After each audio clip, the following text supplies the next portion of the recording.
Pranahita flow ఏమున్నది ప్రాణహిత 1,20,000 ప్రాణహిత కూడా ఇప్పుడు మన అన్నారం సుందిల్లా మేడిగడ్డ బ్యారేజీలలో సోర్స్ వాటర్ స్టోరేజ్ ఉందా అంటే ఫ్లో వెళ్ళిపోతుంది మూడు ఓపెన్ చేసి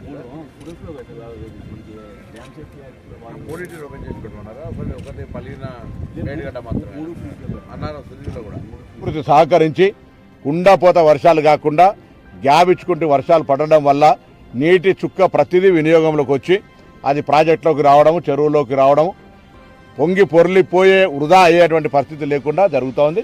ఇది శుభసూచకం.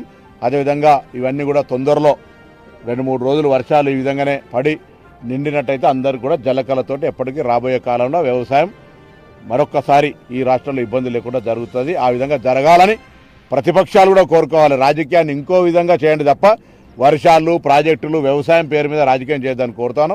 అదేవిధంగా ఇప్పటికే ముఖ్యమంత్రి గారు చీఫ్ సెక్రటరీ గారికి ఆదేశించినారు. చీఫ్ సెక్రటరీ గారు కూడా జిల్లా కలెక్టర్లందరికీ అప్రమత్తం చేయడంతో పాటుగా కంట్రోల్ రూమ్ ఏర్పాటు చేసుకున్నారు.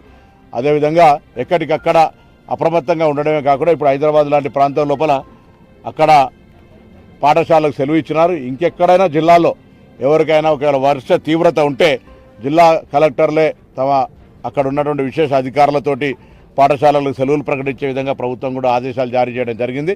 సో అన్ని రకాలుగా ప్రాణ నష్టం జరగకుండా పునరావాస ఏర్పాట్లు చేయాల్సి వస్తే లోతట్టు ప్రాంతాల్లో ప్రజలను అప్రమత్తం చేసేందుకు పోలీసులు రెవెన్యూ మొత్తం యావత్ తెలంగాణ యంత్రాంగము మా ప్రజాప్రతినిధులు కూడా గౌరవ శాసనసభ్యులందరికీ కోరుతా ఉన్నాం.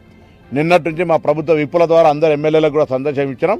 స్థానికంగా ప్రజలతో మమేకమై ఎక్కడైనా ముంపుకు గురైనా ఎవరైనా ఇబ్బందుల్లో ఉంటే పునరావాసంతో పాటుగా అన్ని రకాల చర్యల్లో పాలు పంచుకోవాలని పార్టీ నాయకత్వం కోరుతా ఉంది. ప్రభుత్వం తరఫున కూడా ప్రజలందరూ కూడా విజ్ఞప్తి చేస్తాం. ఎవరి హెడ్ క్వార్టర్లలో వాళ్ళు ఉండి ఒక లైన్ ఆఫీసర్స్ అందరితో లైసెనింగ్ చేసుకుంటూ సమస్య రాకుండా చూస్తూ ఉన్నారు.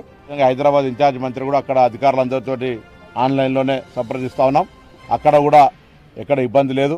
హిమాయత్ సాగర్ కావచ్చు లేదా మన ఉస్మాన్ సాగర్ కావచ్చు కూడా అక్కడ కూడా ఇప్పుడే లెవెల్స్ అన్నీ కూడా నిండేటువంటి పరిస్థితి వస్తుంది. కిందికి వదిలినట్టయితే మూసి పరివాహక ప్రాంతంలో ఉన్న వాళ్ళందరూ కూడా అలర్ట్ చేయడం జరుగుతుంది. ఇక్కడ కూడా ఇంకా 3-4 రోజులు ఒకవేళ వర్షాలు ఉంటే ఎల్ఎండి వాటర్ వదులుతూ కూడా కిందికి అప్ టు మంతని వరకు కూడా అక్కడ పరివాహక ప్రాంతంలో ఉండే వాళ్ళందరినీ కూడా అప్రమత్తం చేసే విధంగా అధికారులు ఇప్పటికే ఎప్పటికప్పుడు ఇరిగేషన్ వాళ్ళతో సమన్వయం చేస్తూ ఉన్నారు. కాబట్టి ఇష్యూ ఏం లేదు.